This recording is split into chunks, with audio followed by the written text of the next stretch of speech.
You will find, unfortunately, from time to time that I'm forgetful or can be forgetful, and I think it's kind of funny.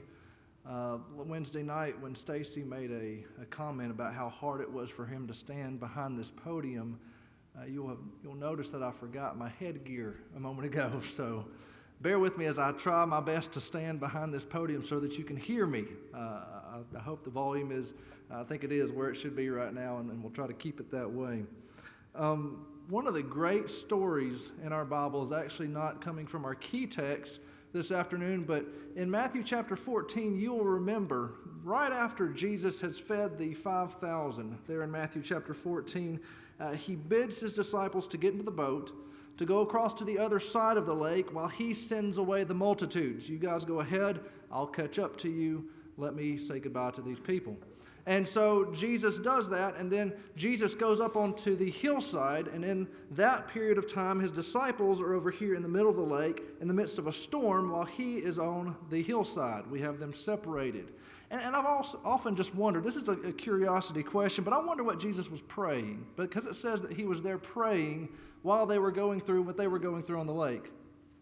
I wonder if it might have even been not so accidental that they were going through a trial at the time that they were. Well, was Jesus, surely he could see the storm. He was there on the hillside beside the sea. He could see there was a storm going on. Was he praying, please protect them? Surely he was. I believe so anyway. We get into dangerous territory when we say, I think over and again, but I just imagine he would be praying for them. Was he praying, Lord God, I want to prove out their faith a little bit right now? Was the storm so accidental? I don't know. I just like to ask the text some questions. But we have Jesus praying on one hand, and we have the disciples going through this trial out there in the midst of the lake on the other hand. Matthew chapter 14 and verse 23 through 24, we read, after he had dismissed the crowds, he went up on the mountain by himself to pray. When evening came, he was there alone, but the boat by this time was a long way from the land, beaten by the waves, for the wind was against him. Now, it's about 3 o'clock in the morning. The text says fourth watch of the night. That's what that means. About 3 o'clock in the morning that Jesus comes walking out to them on that water, and they believe maybe it's a ghost. They didn't know what it was, but they thought that was a possibility. Maybe it's a ghost. But Jesus speaks out to them. Verse 27. We're all kinds of tech fun this afternoon. Guys, if y'all could get that one over to the next slide, I cannot. But we have our text in front of us. Verse 27, immediately Jesus spoke to them saying, take heart, it is I. Do not be afraid. Now, the Greek in this passage is just beautiful.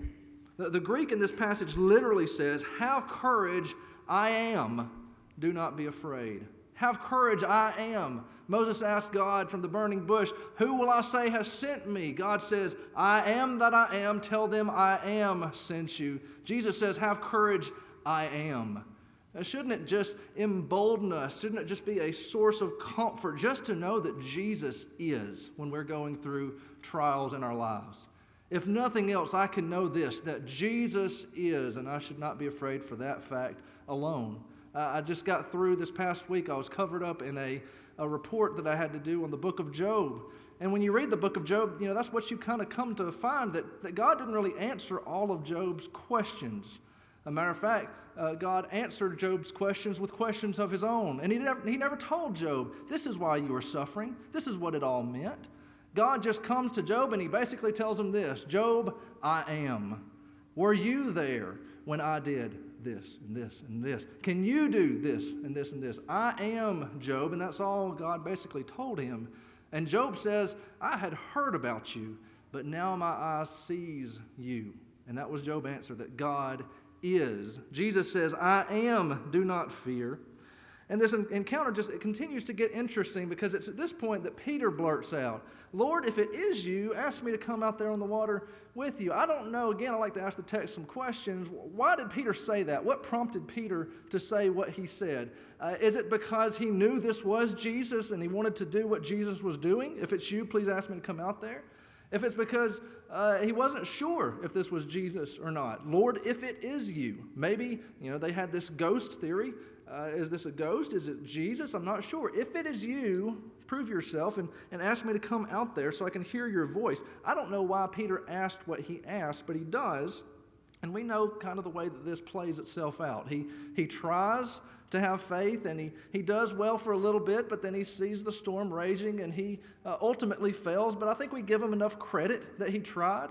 I give him credit at least for trying in this instance, and he kind of makes his way into biblical fame. This is one more instance that we just really know Peter by. But here's what all this raises, the question that I want to start out our study of Hebrews chapter 11, verse 8 with. It raises the question, and I want to pose it to you. At 3 o'clock in the morning, in the middle of the night, on the Sea of Tiberias, in the midst of a raging storm, are you safer in a boat, or are you safer in the arms of Jesus? Are you safer in a boat, or are you safer in the arms of Jesus? On one hand, you have this craft that you have made with your own hands that you know to be sturdy. These fishermen, this was probably not the first storm they had ever seen. They'd been in situations like this before. And while the wind is blowing and the water is beating against the side of the boat, they know it's conventional wisdom. In the boat you live, outside of the boat you die. You don't get out of the boat in a situation such as this. And yet, we have Jesus standing across the way. And the decision to make in this situation, I've seen this man calm a sea before. We just saw him break a little boy's lunch and feed 5,000 people. We've seen him cast out demons. Am I safer in my boat, which I have made, or am I safer in the arms of Jesus? Well, if you want to wind the clock about 2,000 years before this, back to Hebrews chapter 11 and verse 8, I believe this is the exact question at the heart of what Abraham is going through. It is no surprise that as this Hebrew writer is writing a chapter about faith, the person that he spends the most time talking about is Abraham, the father of the faithful. He spends the most part of this. Is that you guys or is that me? Oh, look at that. We are back in business. All right. Hebrews chapter 11, verse 8. We're going to talk about Abraham, and it says so much about Abraham here in Hebrews chapter 11 that we're not going to be able to get it all done in 1 week. Actually, the text starts with Abraham. It goes to Sarah. We're going to have a little bit of an interesting lesson next week because it's really kind of a Mother's Day lesson in December. We're going to talk about Sarah next week, and then we'll come back to Abraham, do 2 lessons on Abraham. But here the text tells us, Hebrews 11, verse 8, by faith Abraham obeyed when he was called to go out to a place that he was to receive as an inheritance, and he went out not knowing where he was going. Now, I just want to talk to you just a little bit. Let's try to understand what this means, to go out not knowing where you're going, especially in his day and time, in his culture. In terms of distance, geographically speaking, this probably would have been like going from Atlanta to Dallas in terms of the miles that Abraham was going to travel. And yet, the big difference that we're seeing here in his culture was that the people in Atlanta were nothing like the people in Dallas. This was more like going from Atlanta to Baghdad in terms of the cultures that he would be traveling across. Only, he's going out not knowing where he's going. He doesn't even know that he's going to Baghdad. And if he were to know that he was going to Baghdad, he has no CNN, he has no internet, he doesn't know what the people in Baghdad are like, well, what their culture is like. He is completely shooting in the blind as he's going from where he is in Ur of the Chaldees to wherever. He doesn't know yet. And moreover, in this day and time, leaving is leaving. I mean, it is leaving. There's no, well, we'll stay in touch over Facebook. Hey, I'll call you sometime. I'll send you a postcard. There's no telephones, of course, even no postal service. You can't just send letters back and forth. You have to find somebody going in the direction you want your message to go if you do try to send a message. And then it's a one-way message. Who knows if it gets there or not? Who knows if you'll ever hear back? Abraham is leaving the place that he knows as his home. And so this is going out not knowing where he's going. This is a big deal. This is a very big deal. And I want to I want you to think of your house. I want us to make this lesson personal. Let's think about my house, where I maybe have bought a house or have built a house or have maintained or kept one up over the years. Maybe where I've raised my kids. Maybe where I've spent year after year with a significant other there in that location. Think of your family. Think of your mother and your father, your brothers and sisters, your grandparents. Think of all your family. Think of your church family. Think of just how much your church family means as you think back on your memories that you have here, the future that you look forward to here. It plays so much into our concept of home, your church family. Think about your job. Think about your school. Think about your life. Think about what Abraham was doing when he was leaving all of that just to go out and follow God. And, we might even say, well, if it was a crummy life, maybe I wouldn't mind leaving it behind. We're told things were pretty well-to-do in Ur of the Chaldees. This was a major city of Sumer in that day. Archaeologists have turned up evidence that says that the average middle-class citizen in Ur of the Chaldees had a house of about 10 to 20 rooms, 2,000 square foot. Now that's amazing. That's pretty well according to our standards of our day. But that's what the middle-class family would live in Ur of the Chaldees. We have evidence that this was an advanced culture. They were the first ones to count time in blocks of 60. They invented writing. They invented cuneiform. And so this was like New York City of its day. Abraham is leaving a pretty nice place. He's pretty well-to-do in that location, and yet now he is going out not knowing where he's going. And how do you make a decision like that? I want to submit to you that he answered this very question that I posed to you, and he answered it for himself. Am I safer in my own boat, my own livelihood of my construction, or am I safer in the arms of God? And we see how Abraham answered that question for himself. Hebrews 11 and verse 10, it says he was looking forward to the city that has foundations, whose designer and whose builder is God. He was looking for a city with foundations. Now, in earthly terms, he was leaving everything that anybody would consider to be a foundation. He was leaving his livelihood. He was leaving his home. He was leaving his contacts and his friendships. And I don't know what he did before he left, what his profession was. He was leaving it all. He was leaving everything that we would consider to be a foundation to go live in the desert in tents. Not a foundation. And yet it says that he was looking for a city that had foundations. Abraham understood what the difference between a true foundation and something that just looks like a foundation is. Abraham knew how to acknowledge a true, solid standing in this life. And he knew that a true foundation, something that truly can support me in this life, is built by God and no other. He was looking for something built by God. He understood that home isn't just where my heart is. Home is where God's heart is. I might have my heart caught up in a place and it not be a home at all. Look at verses 13 through 14.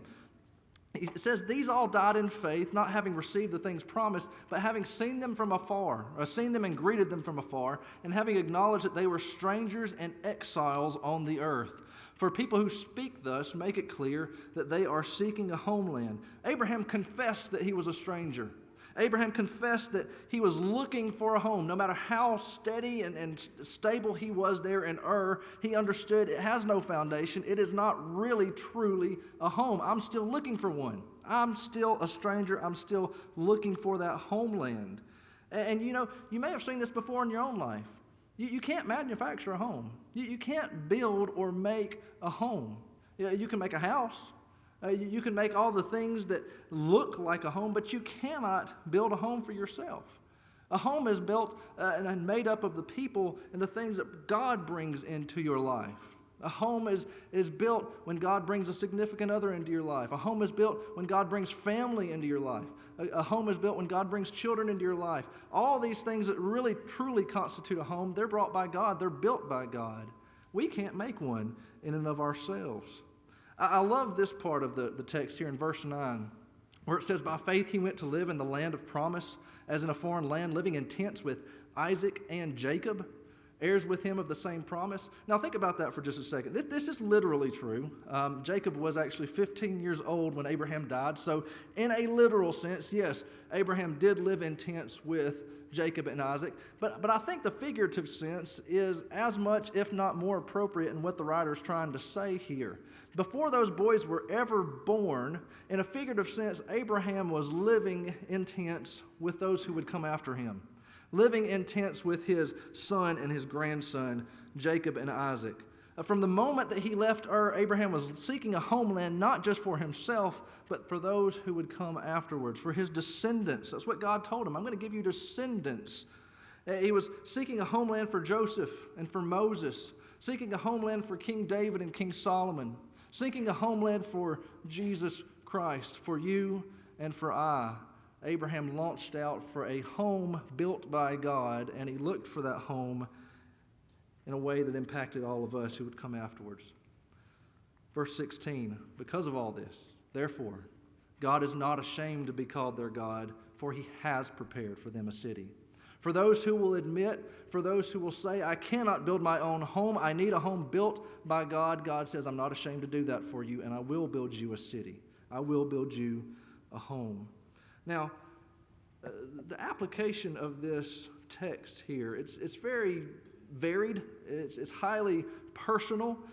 We see it crop up in so many different areas in our life. Leaning on God's foundations versus leaning on my foundations.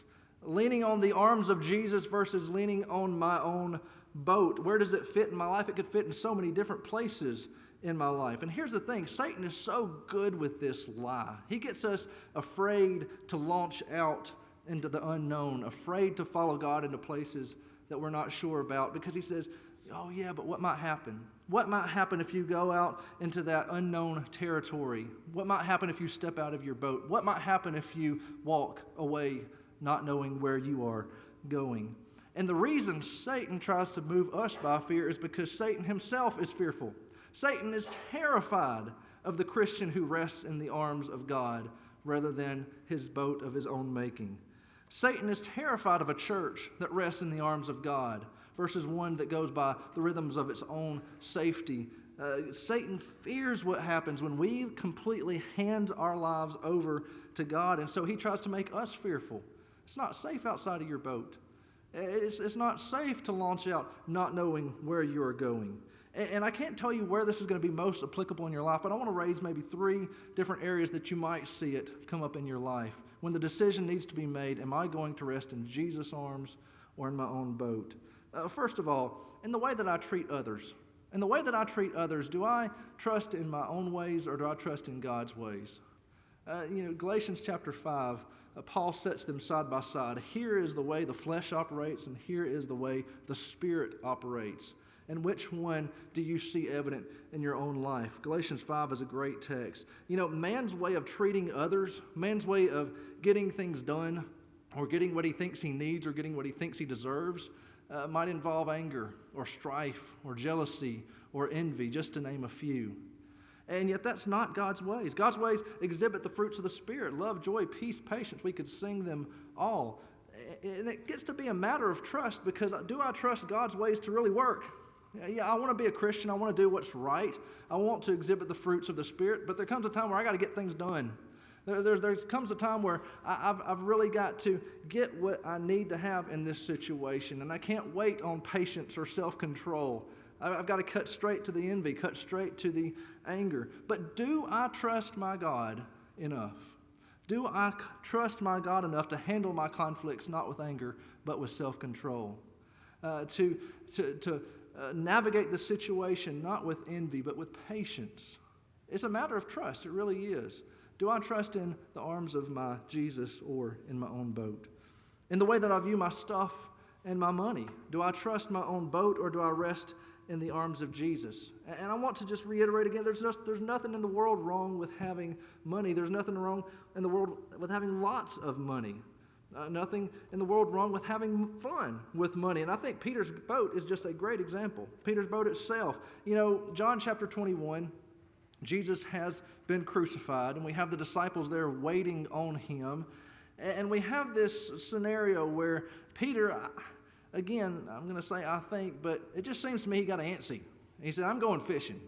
And now, to me, Peter was a fisherman. That was his safety zone. That was where he kind of got out of the heat of the moment. It seems like Peter is just saying, I can't deal with all that. I'm going fishing. I got to get in a stress-free zone. And all the other people said, yeah, let's go fishing too. And they all went fishing with Peter. And Peter had invested in this boat. This was a thing that Peter used to make money, a thing that Peter used to blow off steam and have fun. But when push came to shove, and Peter was asked to make this decision, or he was prompted at least in his spirit to make this decision, which one, the arms of Jesus or my boat, he made the choice that needed to be made. Our things are like that. We have things in this earth for our livelihood, for enjoyment, for all of the above, to blow off steam. We have things and they're good for that, but when push comes to shove, where do we place our trust? In our things or in the arms of Jesus? And Peter made that decision. There's things that God says I must do with my stuff. God says I need to invest in my marriage, in my home. God says I must invest in my children and bring them up in a godly manner, teach them godly truths, invest in my church family. And the only way that happens is when I spend time and effort on it. It's so tempting to spend time and effort on my things rather than on what God says you need to spend your time and effort on. But do I trust in the arms of Jesus? Do I trust in my God more so than my own boat? And the way that I prepare for my eternity, number 3, in the way that I prepare for my eternity, do I trust in my own boat or do I trust in the arms of Jesus? And you might say, well, how do you construct your own boat as it regards to your own eternity? How does one do that? And I think it sounds something like this. I'm a good guy. I do what's right, generally speaking, and I don't think God would turn me away. And there's so many thoughts and opinions that we might erect as far as this is my boat that's going to get me to heaven. This is my boat that's going to take care of my eternity. But do I rest in God's ways more so than my ways? Someone says, if you just love Jesus, if you just love God, He's not going to turn you away. Well, that's true in a sense, but here's the thing. Jesus says, if you love me, keep my commandments. It is true if you love God, if you love Jesus with all your heart, with all your mind, with all your soul, that He will not turn you away. But loving Him means that you're going to do some things. You're going to follow Him and His ways. You're not going to prepare your own boat for your salvation. Do I trust in the arms of my God, or do I trust in my own boat, my own making? We read in Hebrews chapter 11, verse 16. I'm going to read it again. Therefore, God is not ashamed to be called their God, for He has prepared for them a city. I want you to turn over just one more chapter with me. Hebrews chapter 12, verses 22 through 24. He's going to describe that city for us. What does this city that God has made, what does it look like? Hebrews chapter 12, verse 22 through 24. But you have come to Mount Zion, and to the city of the living God, the heavenly Jerusalem, and to innumerable angels in festal gathering, and to the assembly of the firstborn who are enrolled in heaven, and to God, the judge of all, and to the spirits of the righteous made perfect, and to Jesus, the mediator of a new covenant, and to the sprinkled blood that speaks a better word than the blood of Abel.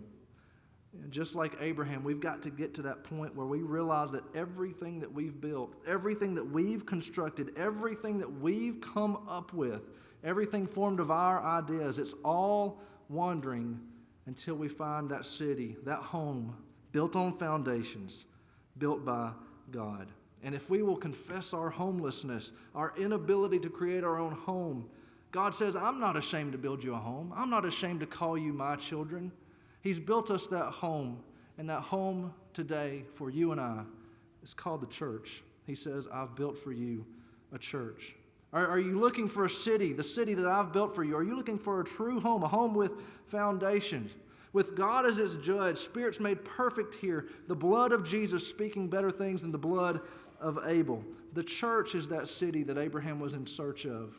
Well, we're going to study until we get to the very end of Hebrews chapter 11. And when we get there, we're going to see that even these who lived faithful lives did not see the promise apart from us, the promise that came in Jesus Christ, the promise now delivered to us in the church. The church is our home. The church is where we commune with God, where we rest in His arms and we don't need a boat any longer. If you're here this afternoon, if you've never been washed by the blood of Jesus Christ, if you've never been made whole by Him, if you've never come to know His church, never come to know this city with foundations, I want to say in the kindest way possible that you're homeless right now, that you are a stranger, that you are wandering adrift with no foundation. I want to encourage you to come to that city built by God. The only thing in this entire world that stands on a true and solid foundation because it was laid by our God. If you're here this evening and you are a Christian and yet you've climbed back in your own boat, so to speak. If you've let something come back between you and God, your God, if you've given your trust to Him, but then you've pulled it back, I can't quite make the grasp to trust that wholly in Him, I want to encourage you to give it back to Him. I want to encourage you to take anything out of the way that stands between you and your God. And if you have any need this evening, any need this afternoon to come to Him, please do while we stand and while we sing.